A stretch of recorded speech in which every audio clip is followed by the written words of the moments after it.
नमस्कार, ईटीव्ही भारतमध्ये आपलं स्वागत. आपण पाहत आहात न्यूज टाइम.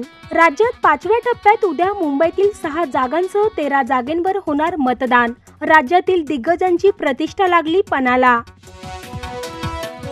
राजधानी मुंबईत पार पडणाऱ्या मतदानासाठी यंत्रणा सज्ज. 2475 पोलीस अधिकाऱ्यांसह हजारो पोलीस कर्मचारी बंदोबस्तावर तैनात. 2019 मध्ये एकनाथ शिंदेंना मुख्यमंत्री करण्यास भाजपासह अजित पवारांचा होता विरोध. खासदार संजय राऊतांचा मोठा गौप्यस्फोट. मोदींना सत्तेत येण्यापासून कोणीही रोखू शकत नाही. लोकसभा निवडणुकीनंतर इंडिया आघाडीचे विसर्जन करावं लागेल. योगी आदित्यनाथ यांचा पालघरमध्ये दावा. दादरच्या मॅकडोनाल्डमध्ये स्फोट होणार असल्याचा मुंबई पोलीस नियंत्रण कक्षाला फोन. मुंबई पोलीस अलर्टवर तर अज्ञाताचा शोध सुरू.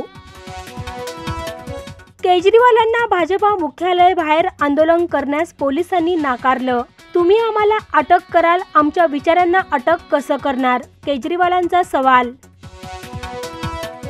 पक्ष फुटला नसता तर मीच मुख्यमंत्री झालो असतो. शरद पवारांच्या दाव्यावर छगन भुजबळ यांचा गौप्यस्फोट.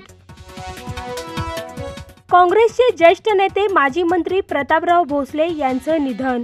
प्रतापराव भोसले यांच्या निधनानं निष्ठावान नेतृत्व हरपलं. नाना पटोले यांची प्रतिक्रिया. IPL मध्ये साखळी सामन्यांचा आज शेवटचा दिवस.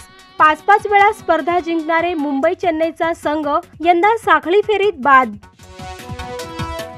ऐश्वर्या राय बच्चन नुकतीच कान फिल्म फेस्टिवलमध्ये दिसल्यामुळे पुन्हा आली चर्चेत. कार्यक्रमात मुलीबरोबर लावली होती हजेरी. या बातम्यांचं इथेच थांबूया. अधिक माहितीसाठी लॉग इन करा etvbharat.com.